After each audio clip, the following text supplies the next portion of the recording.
أما بعد فأعوذ بالله من الشيطان الرجيم بسم الله الرحمن الرحيم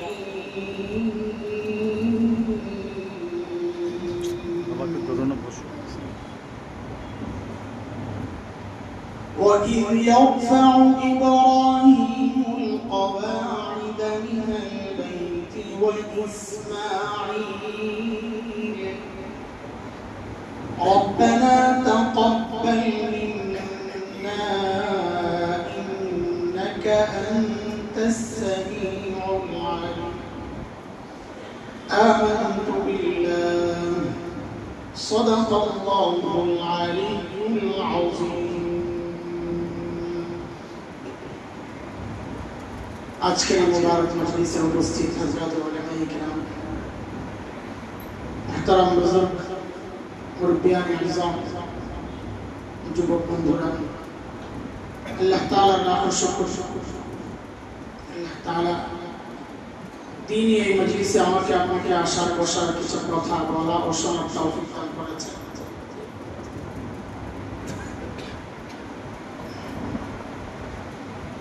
যে কোনো নেক আমল করলে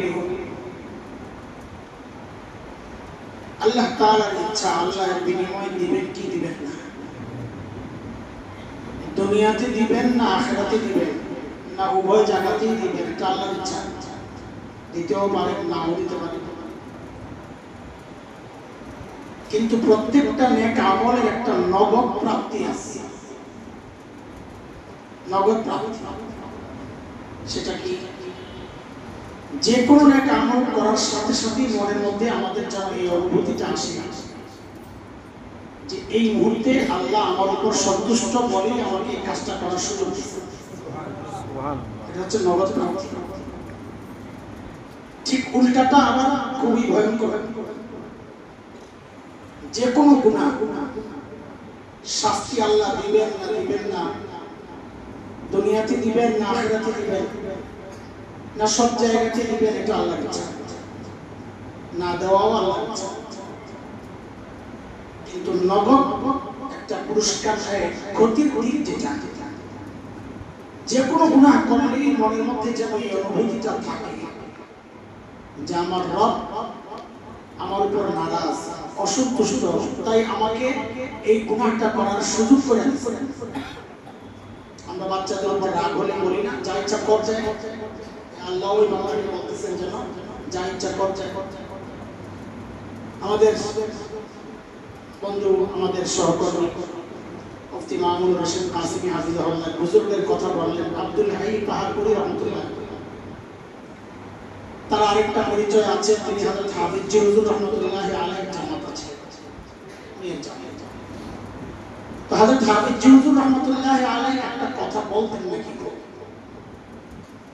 যে তোমাকে নামাজের জন্য ডাকলে তুমি যে ওযুহাত দেখাও সাধারণত নামাজের জন্য ডাকলে কেউ যদি না আসে তো দুইটা ওযুহাত দেখা পরীক্ষা করে দেখে এক দেখাবে টাইম সব ব্যস্ততা আছে আর না হয় বলবে কাপড় নষ্ট সাধারণত এই দুটো অজুহাত দেখা হযরত হাফিজজি বলতেন কি জানেন অজুহাত দেখা বরং তুমি ভাবতে থাকো এমন কি গুনাহ তুমি করছো যে গুনার কারণে আল্লাহ তোমার উপর এতটা নারাজ অসন্তুষ্ট যে আল্লাহ চান না তোমার মতো বান্দা তাকে সিজদা করুক তাই আল্লাহ তোমাকে দূরে সরায় রাখছে ভয়ঙ্কর কথা অজুহাত কোন বিষয় তো আমরা এই মসজিদে আসছি সওয়াব কিছু নিতে পারবো কিনা কামাই কিছু হবে কি হবে না জানি না তবে এতটুকু একটা সুখ অনুভব করার একটা বিষয় হচ্ছে যে এই মুহূর্তে আল্লাহ আমাদের উপর রাজি বলেই আমাদেরকে মসজিদের মধ্যে ঢুকায় রাখছেন আলহামদুলিল্লাহ আপনাদের এই মসজিদে আসার আমার অনেক শখ ছিল আমাদের আপনাদের এই মসজিদের কথা খুব শুনি আমাদের মোতায়েন সাহেব সালাউদ্দিন সাহেব খুব বলে আমি তো নতুন উড়ে এসে জুড়ে বসছি যারা একদম নিচ থেকে উঠাইছেন তারা জানে এখানে এই প্রতিষ্ঠানটা করতে তাদের কত কষ্ট হয়েছে তো সহযোগী হিসাবে যাদেরকে পেয়েছেন তারা তাদের কাছে কৃতজ্ঞ। তার মধ্যে আপনাদের কথার মধ্যে খুব বলেন যে এই মহল্লার অবদান, এই দিলের মাদ্রাসা এটা বলতে পারবে না, দায় দিতে পারবে না, এত অবদান এই মহল্লার। বিশেষ করে আপনাদের মুরব্বী আজকে বিকেলেও নাস্তা করছে একসাথে, নাস্তা দেখছে ঢুকে গেছে, এখন দেখে যে কিছু বলি চলি না, তো সালাম দিচ্ছে, জবাব দিলে তো অনুমতি, জবাবও দেয় নাই, তাও বসে বসছে। ওই কেমনে বসলেন, হাসছেন যে বুঝে গেছে অনুমতি আছে, তো বসে বসে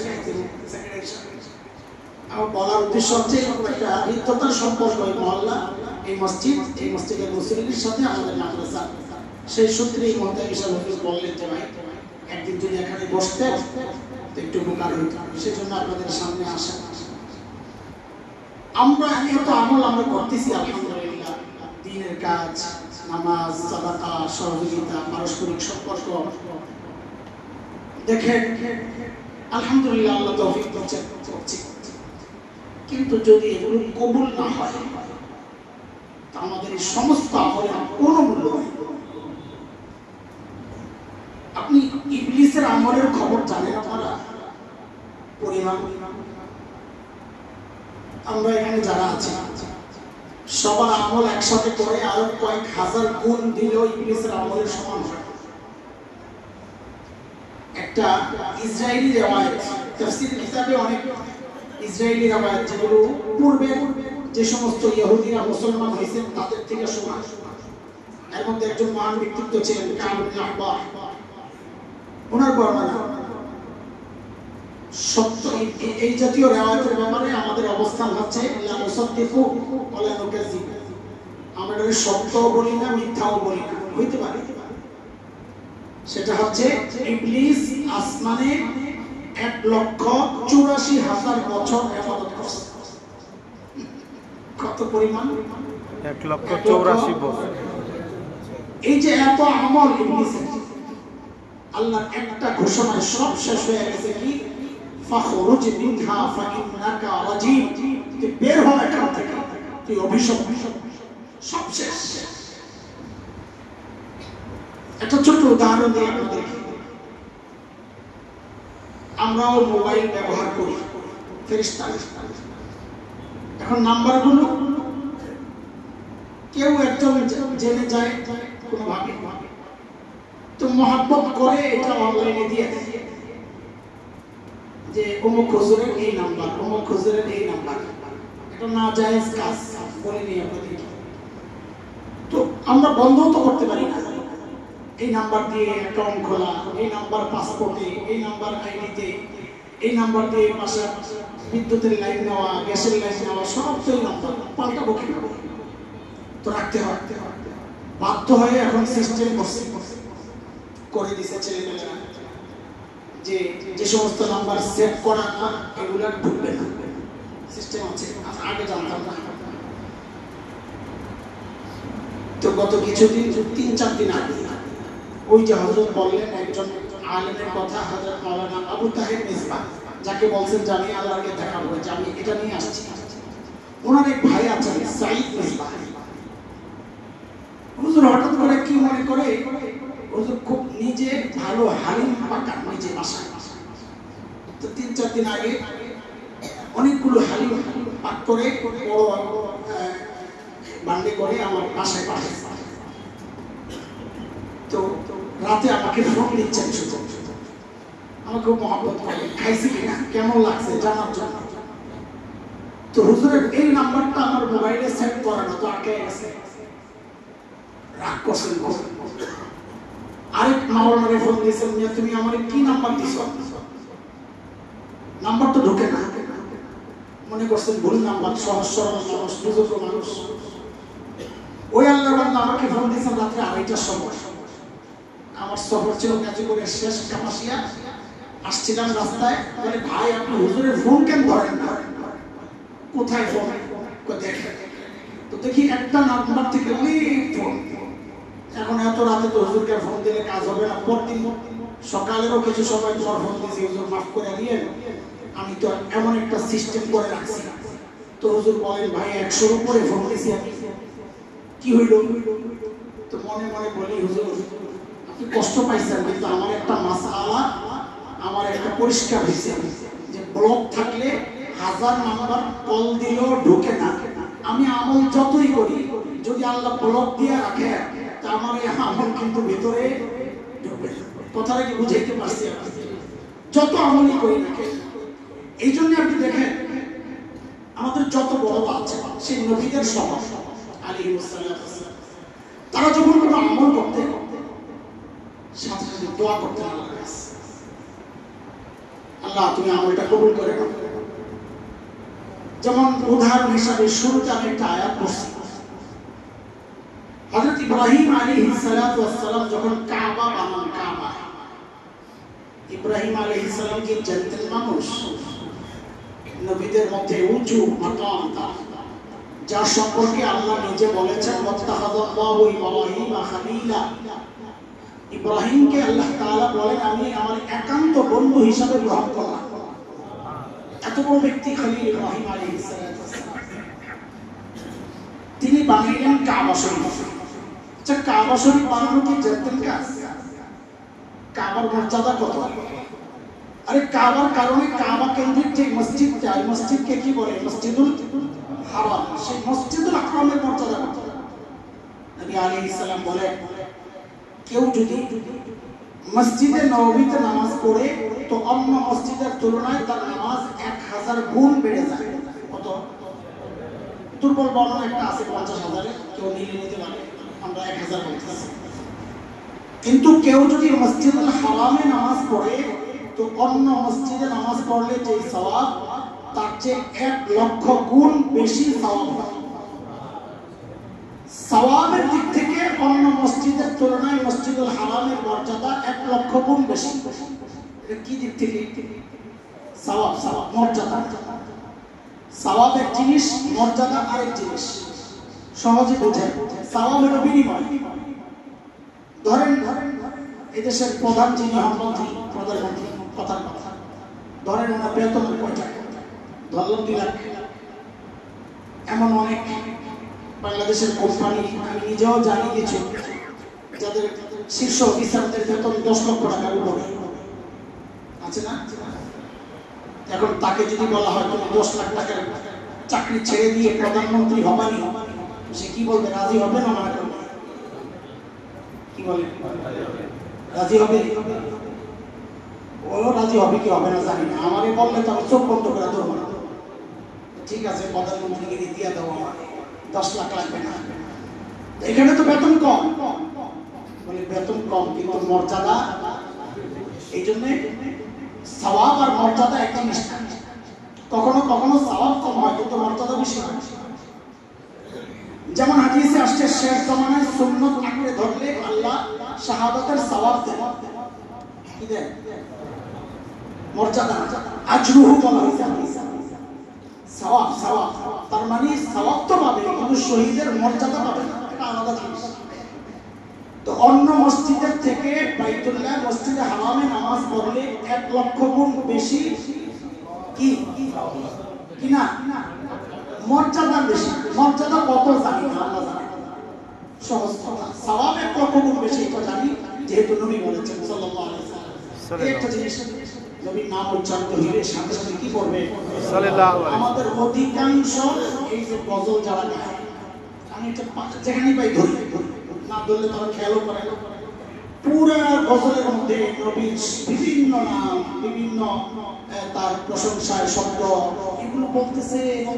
আরে ভাই, তার উপরও তো দুরূদ শরীফ পড়া ওয়াজিব, যারা শুনতেছে তাদের উপরও ওয়াজিব।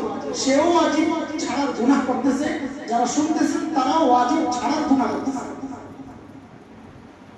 এই জন্য নাত রাসূল যখন পড়া হবে সবাই আস্তে আস্তে দুরূদ শরীফ পড়তে থাকবে, না গুনাহ হবে না। ঠিক আছে? আমার সাথে যাদের দেখা হয় যারা গজল গায়, শিল্পী, আমি ওদেরকে এই দাওয়াত দিয়ে দিই, ভাই গুনাহ নিজেও করো না, মানুষকেও গুনাহগার বানাও না। তো এই জন্য জরিমানা হিসাবে অনেকে লম্বা দুরূদ শরীফ পড়ায়, জরিমানা কি করবে? আমাদের সাগরে সেই কথা। আল্লাহ নবী আলাইহিস সালাতু ওয়াস সালাম আমাদেরকে এই হাদিস দিয়া সওয়াব বলেছেন, এই জন্য আমরা বলতেছি মর্যাদার কথা জানি। তো এত বড় ব্যক্তি খলিল ইব্রাহিম আলাইহিস সালাম এমন মহান কাজ কাবা নির্মাণ, এই দুইটা যখন একসাথে হয়েছে এই কাজের মর্যাদা কই উঠে গেছে। অনেক সময় কাজের কারণে ব্যক্তির মর্যাদা বাড়ে, অনেক সময় ব্যক্তির কারণে কাজের মর্যাদা বাড়ে। এখানে কাজও দামি, ব্যক্তিও দামি, বিষয়টা এখন কোথায় চলে গেছে? তারপরেও খলিল কি করছে? নিজের কাজের উপর বাহাদুরি করেন। কি করেছেন? আল্লাহ বলতেছেন সূরা বাকারার মধ্যে, وَإِذْ يَرْفَعُ إِبْرَاهِيمُ الْقَوَاعِدَ مِنَ الْبَيْتِ وَإِسْمَاعِيلُ رَبَّنَا تَقَبَّلْ مِنَّا إِنَّكَ أَنْتَ السَّمِيعُ الْعَلِيمُ।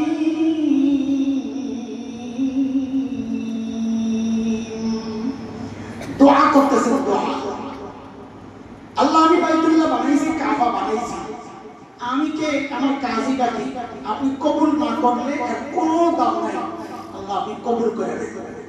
সুবহানাল্লাহ। তো আমাদের আমল যদি কবুল না হয়, খলিলের আমলও নেই, খলিল মনে করতেছেন কবুল না হলে কোনো দাম নাই। তা আমি আপনি কে ভাই? কবুলই যদি না হয়, এখন প্রশ্ন হচ্ছে আমার আমল কবুল হচ্ছে কি হচ্ছে না আমি বুঝবো কেমন? এটা হচ্ছে আজকে আমাদের পড়া ক্লাস। এইটা একটু আজকে বুঝবো, আমার আমল কবুল হচ্ছে কি হচ্ছে না আমি বুঝবো কেমন? অথবা কবুল করাবো কেন? দুইটা কথা, এই দুই প্রসঙ্গ আজকে আমাদের। আবারও বলি, এক নম্বর প্রসঙ্গ কি? আমার আমল কবুল হচ্ছে কি হচ্ছে না। দ্বিতীয় হচ্ছে আমল কবুল করাবো কেন আল্লাহর কাছে। ওই যে ব্লক ব্লক ব্লক খুলবো কিভাবে, পাসওয়ার্ড কি? আমল কবুল হচ্ছে কি হচ্ছে না এর অনেক আলামত আছে। এর মধ্যে একটা আলামত আপনাদের সামনে একটা আয়াত, এটাকে মিটার ধরতে পারেন। আমার আমল কবুল হচ্ছে কি হচ্ছে না পরীক্ষা করার মিটার ওই আয়াতটা কি? সেটা আল্লাহ তাআলা বলতেছেন সানাস্তাদরিজুহুম মিন হাইসু লা ইয়ালামুন, আমি তাদেরকে ধীরে ধীরে নিচে নামাই দিই। বান্দা কিন্তু তার খবর নাই আমি যে তাকে নিচে নামাই দিচ্ছি, সে বুঝতে পারতেছে না। এখানে দুইটা সমস্যা, এক হচ্ছে নিচে নামায়া দেওয়া এক সমস্যা, আর খবর না থাকা আরেক সমস্যা। খবর যদি থাকতো তো আমাকে শুধরানোর একটা সুযোগ রাস্তা আমি পেতাম। গুনাহ করার চেয়ে গুনাহকে গুনাহ মনে না করা, গুনাহ করার চেয়ে মারাত্মক কেন?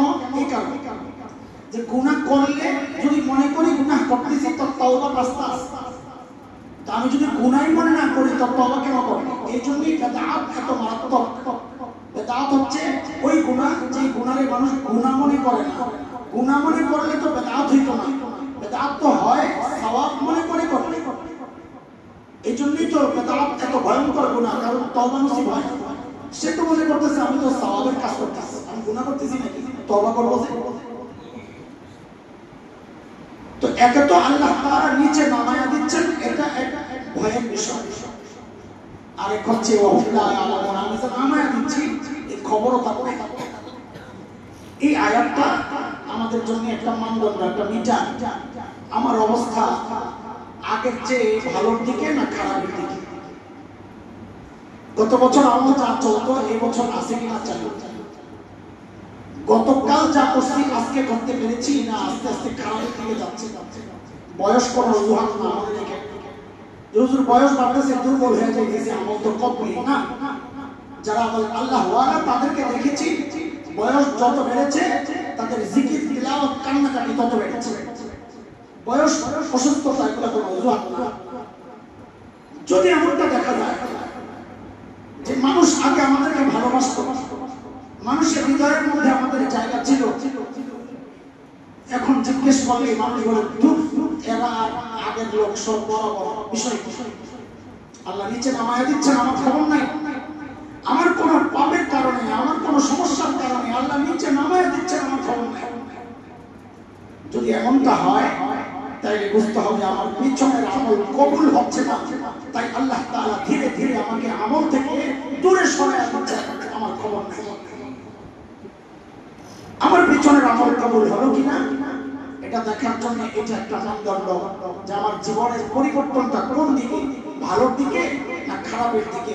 যদি ভালোর দিকে হয় তাহলে বুঝতে হবে আমার পেছনের আমল আল্লাহ কবুল করছে, ধীরে ধীরে আমাকে ভালোর তৌফিক আরো দিচ্ছেন।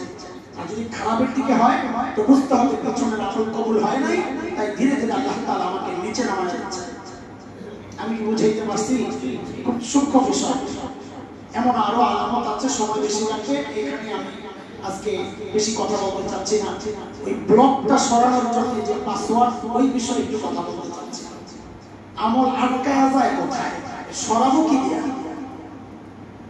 তো আমার শরীর কথা বললাম তো আজকে অনেক দৌড়াদৌড়ি হয়েছে নানান কারণে, কিছু জানি জায়গায় এসে বলার জরুরত নেই, সেজন্য বললাম খুব ক্লান্ত। এই জন্য আবার এর মানে এটা না ফাঁকি দিয়ে চলে যাচ্ছি। আপনাদেরও আমার ক্লান্তির কারণে আপনাদের বিরক্তি লাগবে, একটা সময় বুঝবো, তখন ছেড়ে দেবো ইনশাআল্লাহ। আমলকে আপনার কাছে কবুল করানোর জন্য পদ্ধতি ওই যে পিছনে একটা চলে গেছে, সেটা হচ্ছে নিজের আমলের উপর ভরসা না করে খলিল যা করছেন তা করা। আমল যত বড়ই হোক আমি আল্লাহর কাছে বলবো, আল্লাহ আমার আমলকে আপনি কবুল করেন। দেখেন না আপনারা হজ করেন, যান যখন, উমরায় যান যখন, কি নিয়ত করেন? কি নিয়ত করেন? আল্লাহ উমরা নিয়ত করলাম, তুমি সহজ করে দাও, কবুল করে নাও, বলেন না?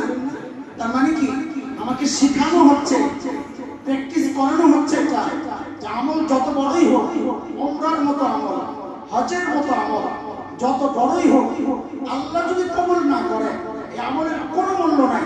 এই জন্য আগের থেকেই দোয়া করতেছেন, কোরবানি দিয়েই দোয়া করতেছি আমরা, আল্লাহুম্মা তাকাব্বাল মিন্না কামা তাকাব্বালতা মিন খালিলিকা ওয়া হাবিবিকা, দোয়া করতেছি।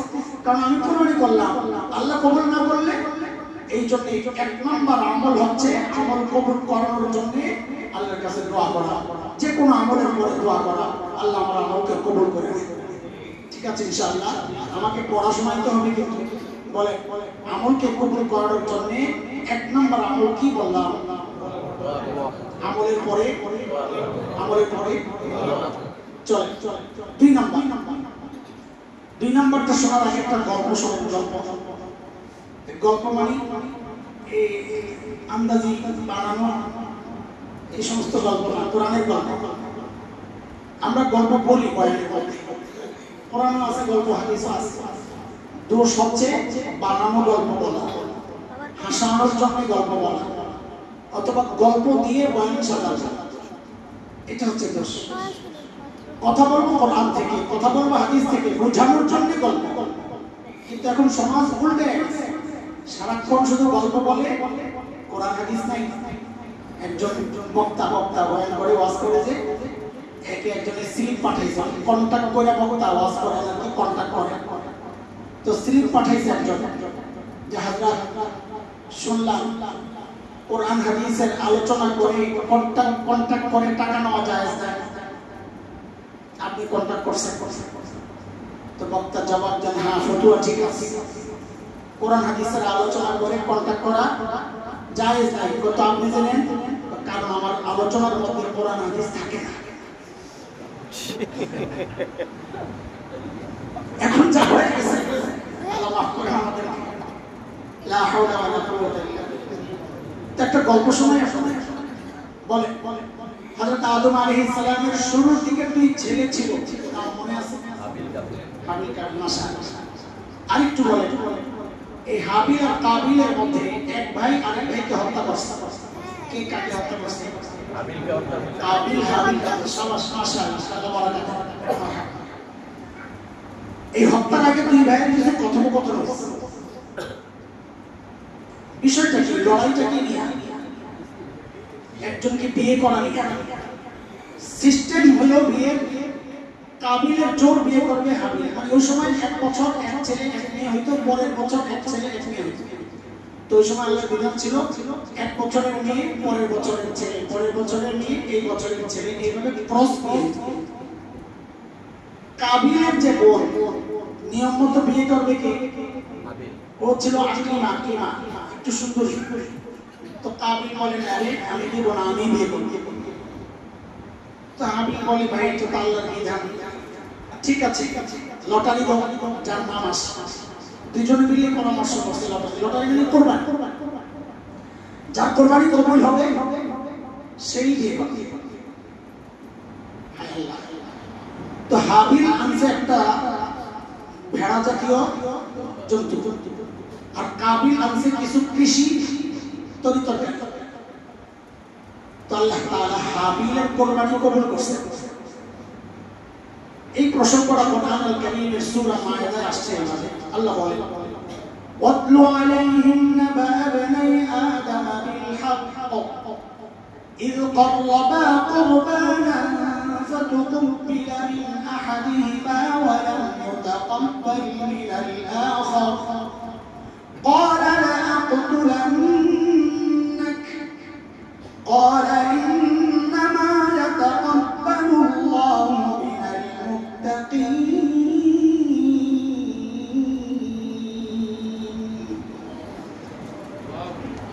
قرباني تو حابيل জিতে গেছে। হাবিলের কোরবানি কবুল হয়েছে, কাবিলের হয় না। এখন দুনিয়ার সব জালিম একটা পয়েন্টে এক, সেটা হচ্ছে সিস্টেম মতো যদি জিততে না পারে তখন বেশি শক্তি দেখায়। বলেন সিস্টেমে জিততে না পারলে ভোটের মধ্যে মারামারি কারো লাগে, সে যদি জানে সুষ্ঠু ভোট হলে আমি জিতবো, সে ওখানে বেশি শক্তি দেখাবে। সে জানে আমি হেরে যাবো, তখনই বেশি শক্তি দেখায়। তো যেই কাবিল দেখছে আমি হেরে গেছি, এখন বেশি শক্তি দেখাইতে গিয়ে কাবিল কি বলে আমি তোকে হত্যা করব।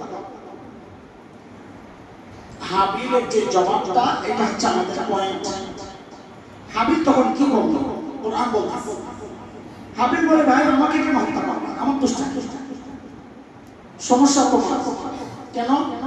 কারণ আল্লাহর সিস্টেম হচ্ছে ইন্নামা ইয়াতাকাব্বালুল্লাহু মিনাল মুত্তাকিন।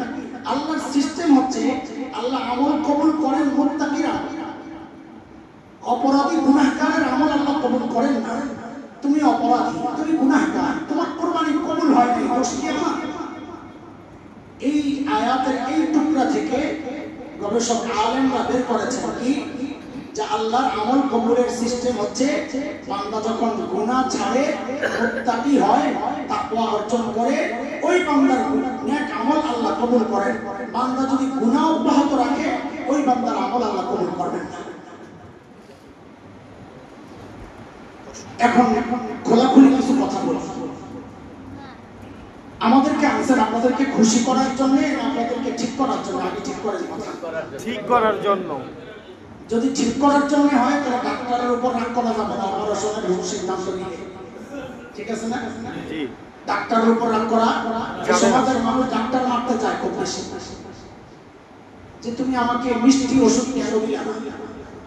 আরে ভাই তোমার হলো ক্যান্সার, এখন আমি প্যারাসিটামল দিলে লাভ হবে? তুমি আমার গুলিস্তানের ডাক্তার পেয়েছো নাকি? গুলিস্তানের ডাক্তার ছিল আগে ছোটবেলায় আমরা দেখছি, হালুয়া বিক্রি করতো। হালুয়া কিসের? মাথা ব্যথা, কান ব্যথা, চোখ ব্যথা, দাঁত ব্যথা, গিরায় গিরায় ব্যথা, আমাশা, সর্দি, জ্বর, কাশি, যা আছে সব রোগের এক চিকিৎসা, এক হালুয়া। এখনকার মানুষ চায় আমরা মৌলবীরা যেন হালুয়া বিক্রেতা হয়ে যায়, সব খাই নরম নরম প্যারাসিটামল খাওয়া দাও। না না, হক্কানি আলেম হচ্ছে একজন বিজ্ঞ ডাক্তারের মতো, রোহানি ডাক্তার। তিনি যদি দেখেন আপনার রোগটা প্যারাসিটামল পর্যায়ে, তো আপনাকে প্যারাসিটামল খাওয়াবেন। তিনি যদি দেখেন যে না এখানে অ্যান্টিবায়োটিক দরকার, তো একটু জোরালো ভাবে বলে অ্যান্টিবায়োটিক চিকিৎসা দিবেন। তিনি যদি মনে করেন যে না ইনজেকশন পুশ করতে হবে, তো ইনজেকশন দিবেন। তিনি যদি বলেন না, মনে করেন যে না অপারেশন করতে হবে, তো অপারেশন করবেন। তিনি যদি মনে করেন না থেরাপি দিতে হবে, তো থেরাপি দিবেন। ওখানে যেমন মেনে নেন, এখানেও মেনে নেওয়া দরকার, কারণ শরীরের চিকিৎসার চেয়ে রোহের চিকিৎসার দরকার আরো বেশি। সেই জন্যই বলি, আবারও বলি, কষ্ট মাফ করে দিয়ে, কষ্ট লাগলে মাফ করে দিয়ে, কষ্ট দেওয়ার জন্য কথাগুলো বলে না, আপনাদের হৃদয়ে একটু ঢোকার জন্য বলতেছি। আল্লাহর রাস্তায় দাড়ি কাটার মতো একটা গুনাহ নিয়মিত করবে, আর মনে মনে ভাববেন আপনি এত আমল করতেছেন, আল্লাহ কবুল করবে, এটা কিভাবে সম্ভব? আমাদের তো বুঝে আসে না। আপনার স্ত্রী ব্যাপারটা রাস্তায় চলবে আর আপনি তাহাজ্জুদ পড়বেন, আপনি সুদও খাবেন, ঘুষও খাবেন, সুদখোর,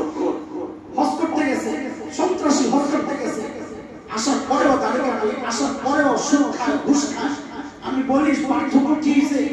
আগে ছিল সুদখোর, এখন নাম হয়েছে আলহাজ সুদখোর। আগে ছিল দুর্নীতিবাজ, এখন হয়েছে আলহাজ দুর্নীতিবাজ। আল্লাহ ঠেকা বসছে না আপনার এই হজ কবুল করার জন্য। আল্লাহ ঠেকছে? আল্লাহ ঠেকেন নাই দোস্ত। আল্লাহ মূল নীতি জানাই দিয়েছেন আল্লাহ যে আমলকে কবুল করাতে চাও তাহলে গুনাহ ছাড়ো। কেন? ইন্নামা ইয়াতাকাব্বালুল্লাহু মিনাল মুত্তাকিন, আমি মুত্তাকির আমল কবুল করি, পাপিষ্ঠ পাপী গুনাহগারদের আমল আল্লাহ বলেন আমি কবুল করব না। এজন্য আমল কবুল করাইতে চাইলে আমাকে গুনাহমুক্ত জীবন যাপন করতে হবে, গুনাহমুক্ত জীবন যাপন করতে হবে। আল্লাহ তৌফিক দান করেন, আমিন। বুঝে আসছে আমার কথা? বেশি কঠিন হয়ে যাচ্ছে না না না। বলেন এক নাম্বার কি? দোয়া করা, আমল করা। মাশাআল্লাহ, কি দোয়া করব? রব্বানা তাকাব্বাল মিন্না, কোরআনের যে শব্দ এটা তরজমা জেনে তারপরে দোয়া করব। আর যদি না পারি বলতে বাংলায় বলবো, আল্লাহ আমার আমল কবুল হওয়ার মতো উপযুক্ত না, আপনি আপনার রহমত দিয়ে আমার আমলকে কবুল করে নিন। ঠিক আছে ইনশাআল্লাহ? দুইটা গেল। দ্বিতীয় নাম্বার হচ্ছে গুনাহ ছাড়া প্র্যাকটিস করবো। এখন থেকে চোখকে হেফাজত করবো, কান হেফাজত করবো, জবান হেফাজত করবো, আমার হাতকে গুনাহমুক্ত রাখবো ইনশাআল্লাহ। তাইলে আল্লাহ তাআলা আমার আমলকেও কবুল করবেন ইনশাআল্লাহ। শুধু কবুল করবেন না, সূরা তালাক পড়বে, সূরা তালাক 28 নম্বর পারা, ওখানে আছে আল্লাহ বলেছেন ওয়ামান ইয়াত্তাকিল্লাহা ইউযিম লাহু আজরা, যে তাকওয়া অর্জন করে আমি তার আমলের সওয়াব অনেক বাড়ায় দিই। একজন গুনাহগার আমল করলে আল্লাহ সওয়াব দিলেও যে সওয়াব পাবেন, একজন মুত্তাকি আমল করলে আল্লাহ তার চেয়ে অনেক বেশি সওয়াব দিবেন। আমাদের একটা ভুল আছে এই সমাজে, হজে যখন যায় বিশেষ করে হজের থেকে আসার পর ভালো হয়ে যাবে এরকম একটা নিয়ত করে যায়, যা করার সব করে কাটাকাটি যা আছে বলে হজের পরে ভালো হয়ে যাবে। আপনি ঠকতেছেন। কেন? আপনি গুনাহ অবস্থায় হজ করতেছেন। আপনি যে আগের থেকে ভালো হয়ে যাইতেন তাহলে আপনি হজ করতেন মুত্তাকি অবস্থা, আপনার হজের দাম বেড়ে যাচ্ছে। এখন তো দাম আগের মতোই থাকবে। এটা একটা ভুল চিন্তা আমাদের আছে, পরে ভালো হবে না। আমি হজের দাম বাড়াইতে হইলে আগে ভালো হবে। এটা আসছে না কথা? গেল শেষ, পিঠা গেল। 3 নম্বরটা আমরা একটু বেশি মনোযোগ দিয়ে শুনবো ইনশাআল্লাহ। বিশেষ করে মুরব্বীরা আমার মতন যারা আছেন, তারা যুবকরা, তার আগে আপনাদেরকে একটা প্রশ্ন করে নিই। আচ্ছা বলেন তো, আল্লাহ নবী সাল্লাল্লাহু আলাইহি ওয়াসাল্লাম পড়েন না কি জানি সাল্লাল্লাহু আলাইহি ওয়াসাল্লাম, সাল্লাল্লাহু আলাইহি সাল্লাল্লাহু ওয়াসাল্লাম বলে ঠকবে না না না, ইচ্ছা করে মানুষ ঠকে, না পড়লে না ঠকবে। জি আল্লাহ অনেক বড় দামি আমার এটা। আচ্ছা বলেন তো, নবী আলাইহিস সালামের সবচেয়ে প্রিয় মানুষ কে ছিলেন? একটা পাওয়া গেল মত। আর কোন মতামত আছে? আয়েশা। আর কোন মতামত? খাদিজা। আর কোন মতামত? ফাতেমা বলবেন না? মনে পড়ছে না? আর কোন মতামত? হাসান হোসেন মনে পড়ছে? এত মত আপনাদের, খালি আমাদেরই দোষ, আপনার রসুল একমত হতে পারলেন। শুনে একটা গল্প শোনা এসে থাকে না, হাদিসের গল্প, বুখারী শরীফে আসছে। এক সাহাবীকে নবী আলাইহিস সালাম এক যুদ্ধের সেনাপতি বানাইছেন। সাহাবী ভিতরে ভিতরে খুব খুশি, একটা ভাব আসছে যে নবী আলাইহিস সালাম মনে হয় আমাকে সবচেয়ে বেশি ভালোবাসে। আবু বকর, ওমর, ওসমান, আলী এত বড় বড় সাহাবী থাকতে দায়িত্ব আমার কেন দিলেন? ভিতরের অনুভূতি বাস্তবতা লাগছে মারা যাবে।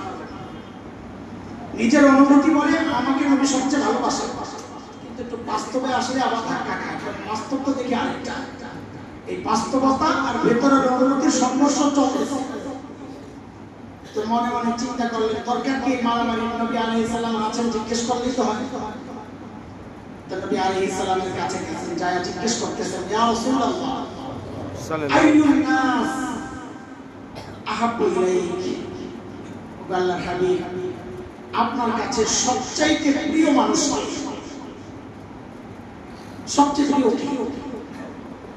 তো নবী আলাইহিস সালাম জবাব দিলেন আয়েশা। কে? এবার ঠিক করে সবাই জবাব দেন, আল্লাহর নবী সবচাইতে প্রিয় কে?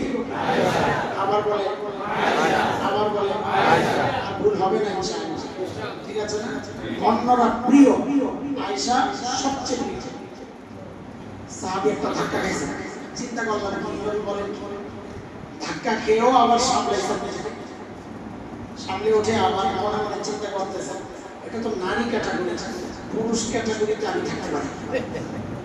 ঠিক এই প্রশ্নই করছেন, ইয়া রাসূলুল্লাহ মিনাল মিজান, ছেলেদের মধ্যে সবচেয়ে প্রিয় কে? এইবার তো আমি আমার কথা না। তো নবী আলাইহিস সালাম জবাব দিলেন আবুহা, আয়েশার বাবা আবু বকর। তাহলে 2 নম্বরে কে?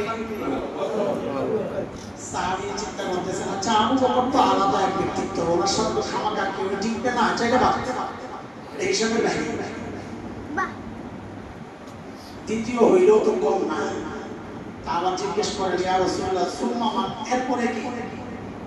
মনে মনে আশা, এইবার তো আমার নাম নিছে। তো নবী বলেন ফুলান অমুক, কাইসা আবার ধাক্কা। পরে চিন্তা করলেন দুইও হইতে পারলাম না, আচ্ছা সেরা দিনে থাকলেও তো একটা পথ। তো আবার জিজ্ঞেস করছেন ইয়া রাসূলুল্লাহ সুম্মা মান, এরপরে কি? তো নবী বলেন ফুলান অমুক। সাহাবী নিজেই বলতেছেন হাদিসে আসছে যে আমি নবীকে এবার জিজ্ঞেস করা ছেড়ে দিলাম। কেন? ভয় পাইছি, যেভাবে আমার নাম বাদ চাইতেছে, না জানি সবার লাস্টে নাম আসে কিনা। তারপর যে বরং চুপচাপ থাকি, মাঝামাঝি থাকার একটা সম্ভাবনা তো থাকবে। এটা হলো পুরো হাদিস, কিন্তু আমাদের যেটা জানা দরকার ছিল সেটা কি, আল্লাহ নবীর সবচেয়ে প্রিয় কে? একটু ভালো করে বলেন না, আমার জানা আয়েশা রাদিয়াল্লাহু তাআলা। আল্লাহর নবীর সবচেয়ে প্রিয় মানুষ আল্লাহর কাছে কেমন? একটা যুদ্ধ হয়েছিল গজওয়াতুল মুরাইসিয়া বলে, আরেক নাম হচ্ছে গজওয়াতুল মুস্তালিক। ওই যুদ্ধে নবী আলাইহিস সালামের একটা সিস্টেম ছিল, যুদ্ধের মধ্যে কোনো স্ত্রীর সাথে থাকতে না। ওই যুদ্ধে আম্মা জান আয়েশা রাদিয়াল্লাহু তাআলা ছিলেন। তো সকালবেলা নবী বলছেন এই কাফেলা রেডি হও, আমরা রওনা দেব। ওযু ইস্তেনজার সাদা দরকার সাদা। তো আম্মা জান প্রয়োজন মেটানোর জন্য একটু আড়ালে গেছে। আসার পর আম্মা জান বলে কমাসা হাসাদ রাহা, ওকে হাত দিয়া দেখেন গলার হাড়টা নাই, হাড় ছিল বোন থেকে আওয়াজ দিছে। নিজের মাল হারাইলে এত পেরেশানি লাগে না, মানুষের মাল হারাই গেলে যত পেরেশানি লাগে। খামাখা গন্ধরে না দাও না, দেখেন যে হাড়টা হারাই গেছে। কমাসা হাসাদ রাহা, আবার ওখানে গেছে। বয়স কম, একটু অসচেতন। এটা মেয়েদের সৌন্দর্য, আমরা তো খালি স্মার্ট বুঝি, স্মার্ট। মেয়েদের সৌন্দর্য হচ্ছে একটু সহজ সরল, খালি স্মার্ট চায়, বিয়ে তো করে পরে আমাদের কাছে তাবিজের জন্য ঘুরে। কি সমস্যা? আমাদের লোক বৌমা স্মার্ট বিয়ে করছে, আমরা জানি আয়েশা যায় হাত তালাশ করতেছে। এদিক দিয়ে কাফেলা আম্মা জান গরমে হালকা হওয়ায় যারা পালকিটা উঠাইছে ওনারা মনে করছেন ভিতরেই আছে। ওটের উপর উঠায় দায়িত্বে যারা ছিলেন ওনারা চলে গেছে। আম্মা জান আয়েশা দেখে সব চলে গেছে। কাফেলা থেকে দলছুট হলে সিস্টেম হচ্ছে যেখান থেকে হারাইছি আমি ওখানেই থাকবো। হাঁটাহাঁটি করলে আমরা যাবো ওখানে, যারা তালাশ করবে এরা আসবে এখানে, আমি আবার আসবো, এরা যাবো আরেকখানে। এই জন্য নিয়ম হলো যেখান থেকে বিচ্ছিন্ন হয়েছি ওখানে বসে থাকা। আম্মা জান তাই করছে, ওখানে এসে বসছেন যে বয়স কম তো ক্লান্তি, ঘুমায় বসছেন।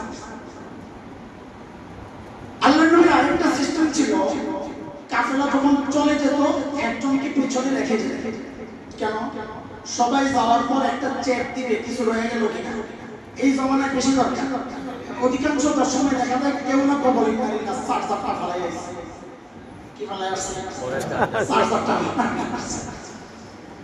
তো নবী আলাইহিস সালামের সিস্টেম ছিল একজনকে পেছনে রেখে আসতেন, কেউ কিছু ফেলাই গেল কিনা এটা তালাশ করে নিয়ে আসতেন। তো যেই সাহাবীকে নবী রেখে আসছিলেন হযরত সাফওয়ান, উনি আয়েশা শুধু এতটুকু বলছেন ইন্না লিল্লাহি ওয়া ইন্না ইলাইহি, আর কিছু বলেন না। বুঝছেন আম্মা জান আয়েশা? বলে কেমনি বুঝলেন? বলে পর্দার আয়াত নাযিল হওয়ার আগে ছোটবেলায় তিনি দেখছেন আম্মা জান চিনে গেছেন। আম্মা জান আয়েশা বলেন আমি আর কোনো শব্দই শুনি নাই, শুধু ইন্না লিল্লাহি শুনছি। ওনার ইন্না লিল্লাহি শুনে আমি জেগে গেছি। হযরত সাফওয়ান আম্মা জানকে আস্তে আস্তে নিয়ে আসছেন, কাফেলার সাথে দুপুরে আয়েশা মিলিত হয়েছে। এদিক দিয়ে মুনাফিকরা খবর ছড়ায় দিয়েছে নাউজুবিল্লাহ যে আম্মা জান আয়েশার সাথে ওই সাহাবীর গোপন সম্পর্ক আছে। নাউজুবিল্লাহ। জিনার অপবাদ দিয়েছে নাউজুবিল্লাহ। নবী ও চুপ পেরেশান, মুনাফিকরা খুব উড়াইতেছে। দুই চারজন দুর্বল অবুজ সাহাবীও জড়ায় গেছে এর সাথে। আল্লাহ, হযরত যায়েনব বিনতে জাহাশ নবী আলাইহিস সালামের এক স্ত্রীর নাম, ওনার বোন হামনা বিনতে জাহাশ জড়াইছে। কবি হাসান ইবনে সাবিত জড়াইছে। এরকম কিছু সাহাবী জড়ায় গেছে। হযরত মিস্তাহ আবু বকরের সম্পর্কের ভাগিনা, খালাতো বোনের ছেলে মিস্তাহ জড়াইছে। মুনাফিকরা খপ্পরে পড়ে গেছে। আর মুনাফিকরা অবস্থা চালাইতেছে। এক মাস এরকম চলছে। এক মাস পর আল্লাহ তাআলা নিজে আম্মা জানের পবিত্রতায় একটা দুইটা তিনটা চারটা না 10টা আয়াত নাযিল করছেন। আল্লাহর কাছে আম্মা জানের মর্যাদা। শুধু তাই না, শুধু যে আয়াত নাযিল করছেন তা না, সাহাবীদেরকে আল্লাহ শাসাইছেন। সাহাবীদেরকে ধমকাইছেন। কি বলা? কোরআন বলতেছে সূরা নূহ, ফালাউলা ইন সামি'তুমুহু কুলতুম মা ইয়াকুনু লানা আন নাতাকাল্লামা বিহাযা সুবহানাক হাযা বুহতানুন আযীম।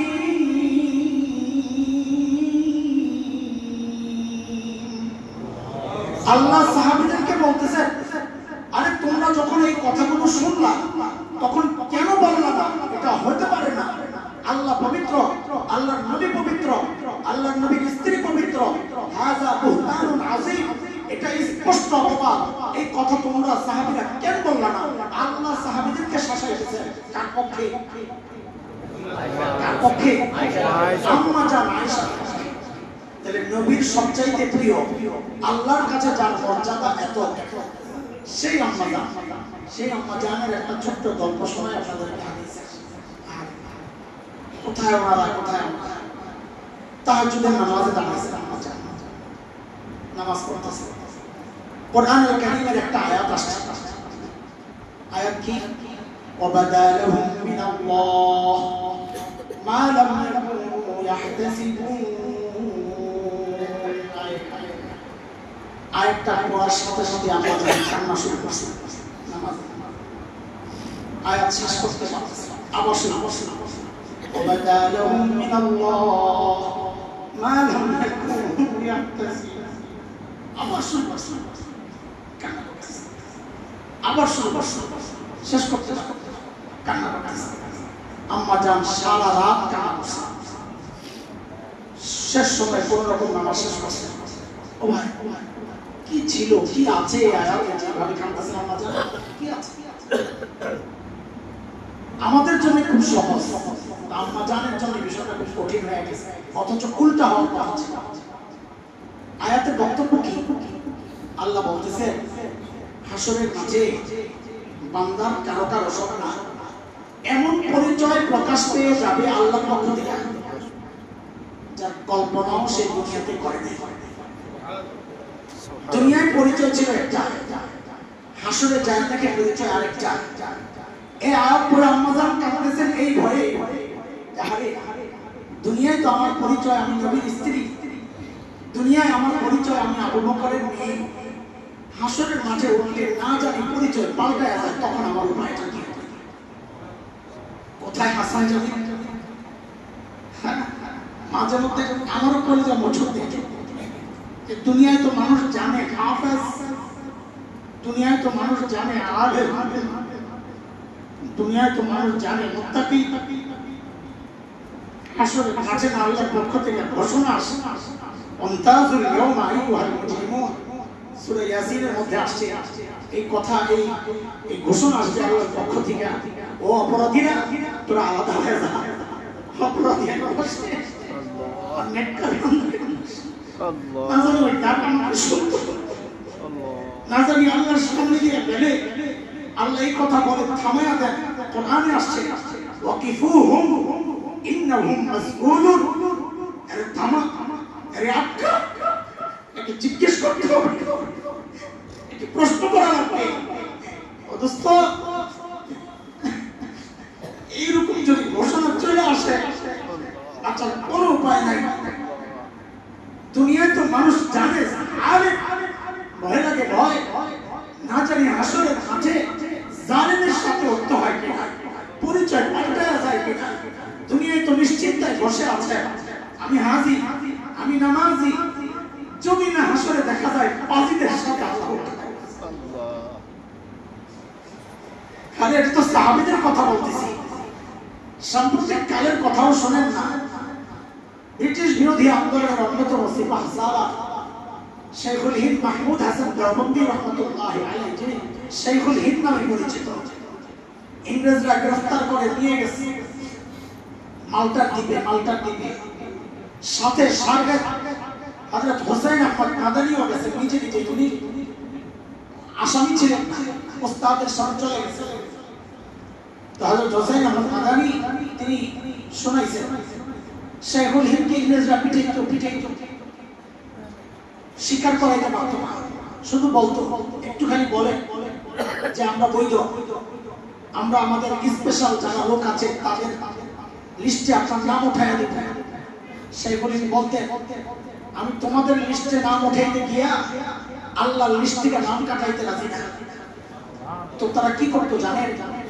জ্বলন্ত আগুনের মধ্যে শেখুল হিন্দকে শোয়া শরীর পুইরা পোড়া বন্ধ বের হইত ধোয়া বের হইত তারপরও শেখুল হিন্দ বলতেন মারতে পারবা এই কথাগুলো আসছে আমার শরীর থেকে আমার মাথা আলাদা করতে পারবা কিন্তু আমার সিনা থেকে ইমান আলাদা করতে পারবা না তখন তারা কি করতো জানেন শলাকা শিক গরম করে কোমরের মধ্যে লাগাইয়া দিত যার কারণে মৃত্যুর সময় দেখা গেছে কোমরের মধ্যে কোষ্ঠ নাই শুধু মেরুদণ্ডের হাড়টা সব পুইরা একদম মিশে গেছে মৃত্যু পরোয়ানা জারি হয়েছে ফাঁসি দেওয়া হবে এতদিন যে মানুষটা এই নির্যাতনের মুখেও আপোষ করেন না ফাঁসি দিবে এই ঘোষণা শুনে শেখুল হিন্দ অস্থির হয়ে গেছে সারা রাত কান্না করে পেরেশান ঘুম নাই তাহলে হোসেন আহমদ মাদানি যা বলতেছেন হযরত মৃত্যু আসলে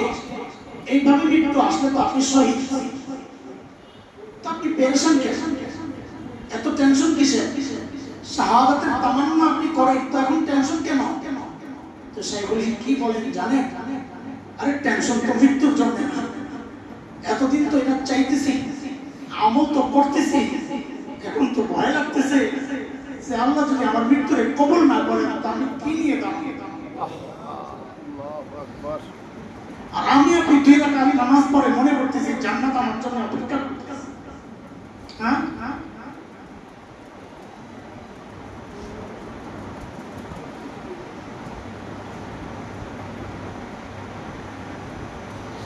নিজের আমলকে যদি আল্লাহর কাছে কবুল করাইতে হয় তো সারাক্ষণ ওই ভয় আর ওই অনুভূতি দিলের মধ্যে জাগায় রাখতে হবে আমার আমল কিচ্ছু না আমি শুধু আল্লাহর গোলামি করতেছি যেন নাফরমানি না হয় নাহলে আমলের যে অবস্থা এর দ্বারা আগানোর কোনো সম্ভব না সুযোগ না আরে দেখেন না একটা সূক্ষ্ম কথা আপনাদেরকে শোনাই আম্মা জান আয়েশার বর্ণনা সহিহ হাদিস লাইলাতুল কদর সম্পর্কে আপনারা অনেক শুনে থাকবেন নবীকে আম্মা জান আয়েশা জিজ্ঞেস করছেন ইয়া রাসূলুল্লাহ যদি লাইলাতুল কদরে আমি টের পাই অনুমান করতে পারি যে আজকে লাইলাতুল কদর তা আমি কি আমল করব আচ্ছা বলেন প্রশ্ন করছেন কে এইভাবে বলেন আল্লাহর রাসূলের সবচেয়ে প্রিয় মানুষটা আল্লাহর রাসূলের এইভাবে বলেন প্রশ্ন করছেন কে আল্লাহর রাসূলের সবচেয়ে প্রিয় আল্লাহর রাসূলের সবচেয়ে প্রিয় মানুষটা প্রশ্ন করছেন কি নিয়া আল্লাহর কাছে সবচেয়ে দামি রাতের আমল নিয়া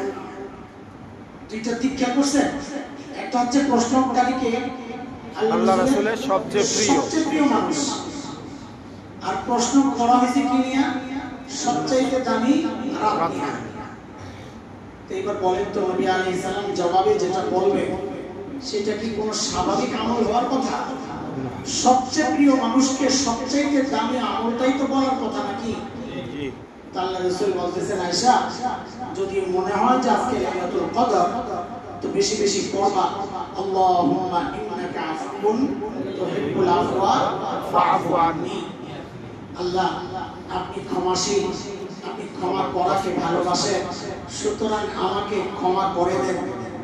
এই দোয়া করছেন না, শুনছেন না? আমরা তো দোয়া করে চলে যাই, কিন্তু যারা চিন্তা বেশি করে ওনারা ওই দোয়া থেকে কি বের করছেন জানেন? খেয়াল করছো? এমন বড় রাত, এমন মুবারক বরকতওয়ালা রাতের দাম, আমল কত গুণ বাড়ে? লাইলাতুল কদর আমল কত গুণ বাড়ে? এক রাতে আমলের সওয়াব কত? খায়রুম মিন আলফি শাহর, হাজার মাসের চেয়েও উত্তম। উত্তম। তো কত হয়? হাজার মাস কত হয়? 83 বছর 4 মাস। এই হিসাব করছেন তো ঠকছেন, মনে রেখে বলেন, এই হিসাব করছি তো ঠকছি। আল্লাহ বলতেছেন হাজার মাসের চেয়েও দামি, আর আপনি বলেন 83 বছর 4 মাস, তাহলে তো কত?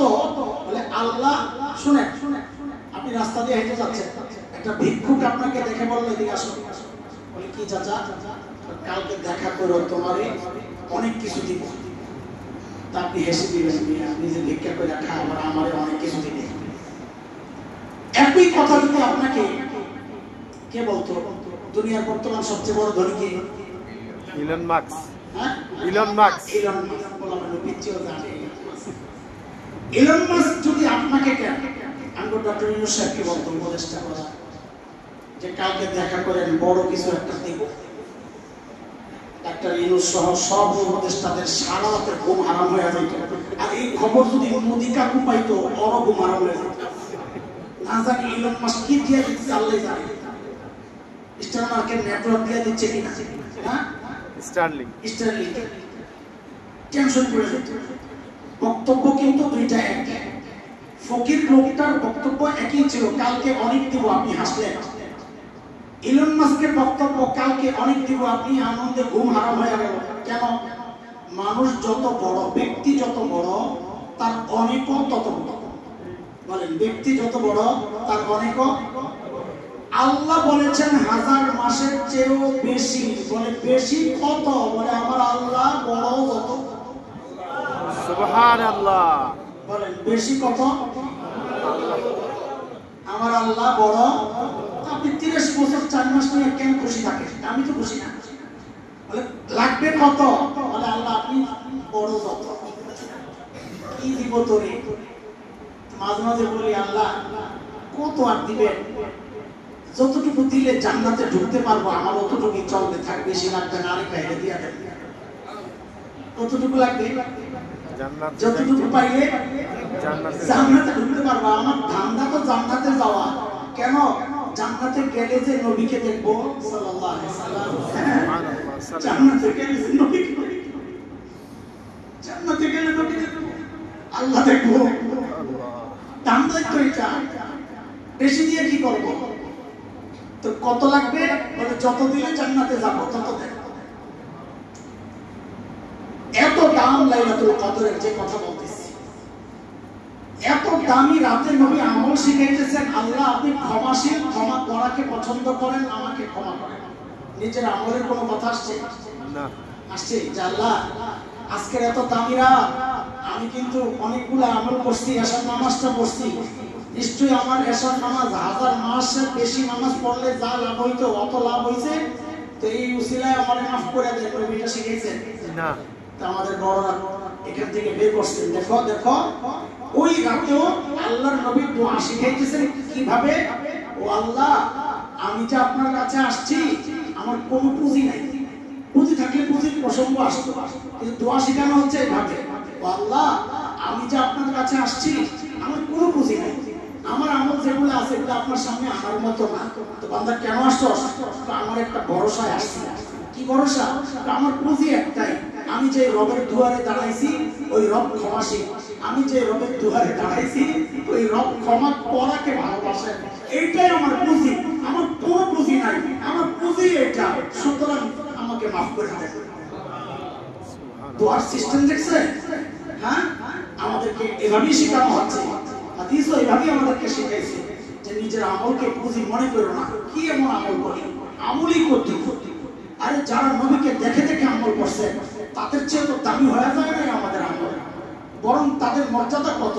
হযরত আব্দুল্লাহ ইবনে মুবারককে জিজ্ঞেস করা হয়েছিল, ওমর ইবনে আব্দুল আজিজ শ্রেষ্ঠ হযরত মুআবিয়া শ্রেষ্ঠ। দুইজনের প্রসঙ্গ কেন আসলো? কারণ উম্মত এই ব্যাপারে একমত যে হযরত ওমর ইবনে আব্দুল আজিজ সাহাবীদের পরে সবচেয়ে দামি মানুষ। আবার হযরত মুআবিয়াকে নিয়ে কেউ কিছু আলোচনা আছে, সমালোচনা আলোচনা আছে, ওই জন্য মনে করা হচ্ছে যিনি বলছেন আর কি তার কাছে, আমাদের কাছে না। হযরত মুআবিয়া সাহাবীদের মধ্যে নিচে, তো সাহাবীদের মধ্যে নিচে একজন, আর সাহাবী ছাড়াদের মধ্যে শ্রেষ্ঠ একজন। দুইজনকে পাশাপাশি দাঁড় করাইলে কে উত্তম? হযরত আব্দুল্লাহ ইবনে মুবারক বলেন, কি বলো না বলো, হযরত মুআবিয়া নবী আলাইহিস সালামের সাথে যে যুদ্ধগুলোতে অংশগ্রহণ করেছেন, ওই যুদ্ধের সময় ওনার নাকে কানে যে ধুলাগুলা ঢুকছে না, ওই ধুলাগুলাও ওমর ইবনে আব্দুল আজিজের চেয়ে শ্রেষ্ঠ। সুবহানাল্লাহ। সাহাবীর এত দাম, এটা আব্দুল্লাহ ইবনে মুবারকের কথা, আমার কথা না। সাহাবীর এত দাম, সেই সাহাবীও কাঁদতেছেন, হায় হায় আমার কি হবে। কে কাঁদতেছেন? হযরত ওমর। একটা উদাহরণ, সব সাহাবী কাঁদছেন। হযরত ওমর কত বড় ব্যক্তি ভাই, হযরত ওমর কত বড় ব্যক্তি, আল্লাহু আকবার। আরে আল্লাহর নবী সাল্লাল্লাহু আলাইহি ওয়াসাল্লাম যাকে আল্লাহর কাছ থেকে ভিক্ষা করে আনছেন, ভিক্ষা করে, আল্লাহ আমি ওমরকে চাই, ওমরের হেদায়েত চাই। দুই ওমর চাইছেন, দুই ওমর ছিলেন। এক ওমর ইবনে হিশাম, যাকে বলা হতো আবুল হিকাম, নবী নাম দিয়েছেন আবু জাহল। আবুল হিকাম মানে মহাপণ্ডিত, নবী নাম দিয়েছেন মহাগাধা, জাহেল, আবু জাহেল। তো সেই ওমরের কথাও কইছেন, আল্লাহ ওমর ইবনে হিশামকে হেদায়েত দেন, আল্লাহ ওমর ইবনে খাত্তাবকে হেদায়েত দেন। আল্লাহ তাআলা একটা কাজে দিয়েছেন, যেটা বাদ দেন এটা কাজ হবে না। তো নবী খালি দোয়া করছেন, আল্লাহ ওমর ইবনে খাত্তাবের হেদায়েত দেন। তো আমাদের বড়রা বলেন এইভাবে যে আল্লাহ তাআলার কাছ থেকে নবী ওমরকে ভিক্ষা করে আনছেন। এমন ব্যক্তিত্ব ওমর, যার সম্পর্কে নবী বলেছেন ওমর যে রাস্তা দিয়ে চলে শয়তান ভয়ে ওই রাস্তায় থাকে না। যার সম্পর্কে নবী বলেছেন ওমরু ফিল জান্নাহ, ওমর জান্নাতি। যার সম্পর্কে নবী সাল্লাল্লাহু আলাইহি ওয়াসাল্লাম জান্নাত ঘুরে এসে বলেছেন ওমর আমি জান্নাতের বাড়িটা দেখছি, ওমরের বাড়ি দেখছি জান্নাতে, কি যে সুন্দর, কি যে সুন্দর। আমার মন চাইছিল একটু বাড়িটার ভেতরে ঢুকি, না জানি ভেতরটা কত সুন্দর, কিন্তু ঢুকি নাই। কেন? ওমরের আত্মমর্যাদা বোধ, কাইন্ড অফ প্রেস্টিজ ওমর যদি মাইন্ড করে, কারণ এটা তো মাসআলা, ইয়া আইয়ুহাল্লাযীনা আমানু লা তাদখুলু বুয়ুতান গায়রা বুয়ুতিকুম হাত্তা তাস্তানিসু ওয়া তুসাল্লিমু আলা আহলিহা। কারণ ঘরে অনুমতি ছাড়া ঢোকা যায় না, এটা তো মাসআলা। অনুমতি ছাড়া ঢুকলে যদি ওমর মাইন্ড করে, নবী বলেন আমি সেই জন্য ঢুকি নাই। এই কথা শুনে হযরত ওমর বাচ্চাদের মতো হাউমাউ করে কান্না শুরু করছেন, আবিকা বিতু ইয়া রাসূলুল্লাহ, আপনার সাথেও আমার আত্মমর্যাদা বোধ। এত বড় ব্যক্তিত্ব হযরত ওমর, কিন্তু যখন জীবন সায়ান্নে মৃত্যু যন্ত্রণায় যখন কাতরাচ্ছে হযরত ওমর, এক মাজুসি অগ্নি পূজারীর ছেলে আবু লুলু নাম, সে যখন তার বিষাক্ত খঞ্জর দিয়া ফজরের নামাজের সময় হযরত ওমরের পেটের মধ্যে চালায়, নাড়িগুড়ি বের হয়ে গেছে, বিষক্রিয়ায় হযরত ওমর বেহুশ হয়ে গেছে। মসজিদের নবীর ফ্লোরে শুয়ে আছেন, একজনের কোলে মাথা, একটু হুশ ফিরছে তো নামাজের পানি চাইছে। একজনের কাপড় টাকুর নিচে, নিজের এই অবস্থা। দিনের ব্যাপারে ওমর কতটা সিরিয়াস ছিলেন, নিজের এই অবস্থা তাও ডাকতেছেন, এক কাপড় টাকুর উপরে ওঠাও নিয়া। এই কথা বলে হযরত ওমর কি করলেন জানেন? আল্লাহু আকবার। কোথায় ওমর, কোথায়? মাথাটা নিয়ে মসজিদের নবীর ফ্লোরে রাখছেন। কি ছিল? টাইলস করা, মসজিদের নবীর মোজাইক করা, পাকা। কি ছিল বলেন? কাঁচামাটি। হযরত ওমর এত বড় ব্যক্তিত্ব, মাটির মধ্যে নিজের মাথাটা রাখছেন, গালটারে জমিনের সাথে ঘষতেছিলেন আর কাঁদতেছিলেন, ঘষতেছিলেন আর কাঁদতেছিলেন। আর কি বলতেছিলেন জানেন? ওয়াইলুন লাকা ইয়া ওমর ইন লাম ইয়াগফির লাকা রাব্বুক। ওমর, তোমার রব যদি তোমাকে ক্ষমা না করে, ওমর তোমার জন্য ভয়ঙ্কর বিপদ কিন্তু অপেক্ষা করতেছে। ওমর বিপদের ডরে কাঁদতেছে, আমার মতো জালিম হাসতেছে। আরে কান্নার তো কথার কথা, আমার ওমর হাসার কথা, কারণ তিনি তো জান্নাতের সুসংবাদ পাওয়া ব্যক্তি। কান্না করার কথা কাদের? কান্না করে গেছেন তারা, যাদের হাসার কথা তারা কাঁদতেছে। হয় না জানি কি হয়, আমি হাসতেছি। ও দোস্ত, ও আমার ভাই, ও আমার বাবা, ওমর তো জান্নাতের গ্যারান্টি পাওয়া। আমাকে আপনাকে এইভাবে যে জীবন যাপন করতেছি, নিশ্চিন্ত জীবন যাপন করতেছি, কিসের ভরসা? ভরসায়। কে আমাকে আপনাকে গ্যারান্টি দিছে যে আমাদের মৃত্যুর যন্ত্রণা হবে না? কে গ্যারান্টি দিছে যে আমাদের কবরের আযাব হবে না? কে গ্যারান্টি দিছে যে আমাদের জান্নাতের শাস্তি জাহান্নামের আযাব হবে না? কে গ্যারান্টি দিছে বলেন? কোন ভরসা এইভাবে নিশ্চিন্ত জীবন আল্লাহ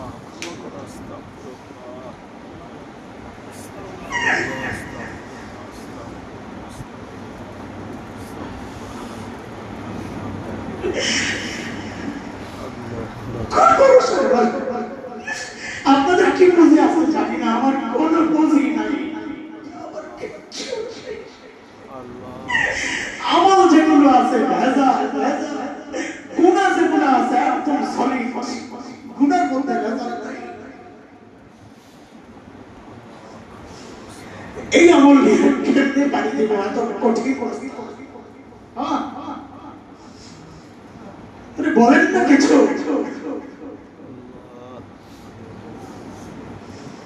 লা হাওলা ওয়ালা কুওয়াতা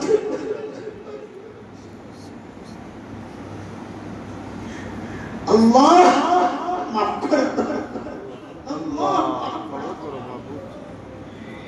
আল্লাহ লা হাওলা ওয়ালা কুওয়াতা ইল্লা বিল্লাহ। মুহতারাম হাজিরিন, আমরা আমাদের পড়ার পেছন থেকে আবার বলে দিই, ভুলে না যায়। বলেন আমলকে আল্লাহর কাছে কবুল করাইতে কি করতে হবে? এক নাম্বার আল্লাহর কাছে দোয়া করতে হবে, আল্লাহ আমার আমল উপযুক্ত না, যাওয়ার মতো না, আপনি দয়া করে কবুল করেন। এক নাম্বার। দুই নাম্বার, আমলকে কবুল করাইতে হলে কি করতে হবে? গুনাহ ছাড়তে হবে। ছাড়বো তো ইনশাআল্লাহ, না ইনশাআল্লাহ আল্লাহ সহজ করে দেন। আমিন। আল্লাহ গুনার প্রতি ঘৃণা তৈরি করে দেন। আমিন। এটা এই নিয়ামত সাহাবীদের ছিল। কোরআনে আসছে সূরা হুজুরাতে, আকাররাহা ইলাইকুমুল কুফরা ওয়াল ফুসুকা ওয়াল ইসয়ান।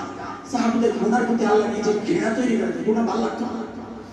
আমাদের উল্টা দোয়া করেন আল্লাহ যেন আমাদের দিলগুলোকে ওইরকম বানিয়ে দেন, গুনাহ দেখলেই যেন ঘৃণা লাগে, গুনার রাস্তাটা আল্লাহ কঠিন বানায়।